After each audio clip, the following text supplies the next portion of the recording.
Hello guys welcome back to my YouTube channel आহি গল ভাল খবৰ যিসকল মানুহে এনআৰসিৰ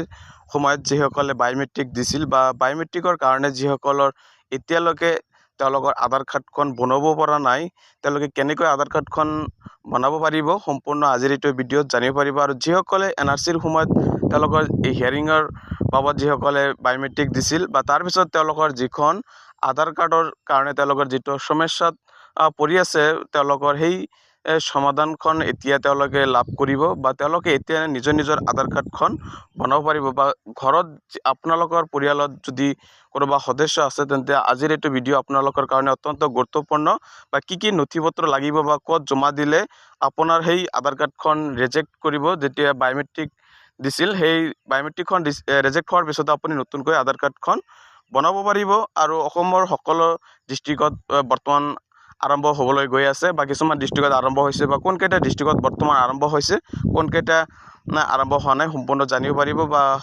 কেতিয়া হ'ব সম্পূৰ্ণ এইটো ভিডিঅ'ত জানিব পাৰিব এয়া চাবলৈ যিসকল এনআৰসিৰ সময়ত আধাৰ কাৰ্ডৰ কাৰণে বায়োমেট্ৰিক দিছিল তাৰ পিছত আধাৰ প্ৰচেছ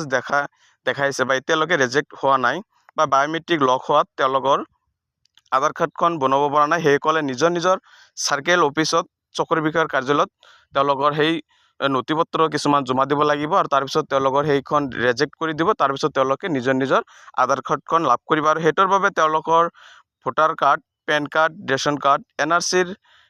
ARNৰ যেটো নম্বৰ হয় বা পৰিয়ালৰ আন সদস্যৰ আধাৰ কাৰ্ড লাগিব আৰু এনআৰসি যিখন খচৰা তালিকাত যেটো প্ৰকাশ পাইছিল আৰু হেহতেকৈ আৰু তেওঁলোকৰ নাম থাকিব লাগিব সেই খচৰা তালিকাত আৰু তাৰ পিছত জন্মৰ প্ৰমাণপত্ৰ নাবালকৰ বাবে যিসকল সৰু ল'ৰা ছোৱালী আছে তেওঁলোকৰ হিয়াৰিংৰ সময়ত যেটো আধাৰ কাৰ্ডখন বনাব নাই তেওঁলোকৰ সেই জন্ম প্ৰমাণপত্ৰখন প্ৰয়োজন হ'ব আৰু এতিয়ালৈকে যিকেইটামান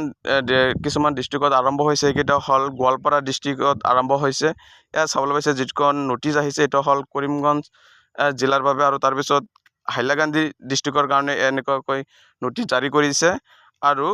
তাৰ পিছত শিলচৰ কাছাৰ এনেকুৱা কিছুমান ডিস্ট্ৰিক্টত এতিয়ালৈকে কামটো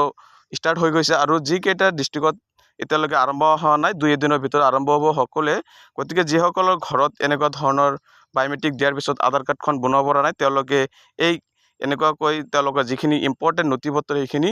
এতিয়াই হাতত ৰাখি দিব আৰু তাৰ পিছত তেওঁলোকৰ নিজৰ ডিস্ট্ৰিক্টৰ যিখন সাৰ্কেল অফিচ বা ডিসি অফিচত গৈ জমা দিলে তেওঁলোকৰ সেইখন ৰিজেক্ট হৈ যাব আৰু তাৰ পিছত তেওঁলোকে সেই আধাৰ কাৰ্ডখন বনাব পাৰিব।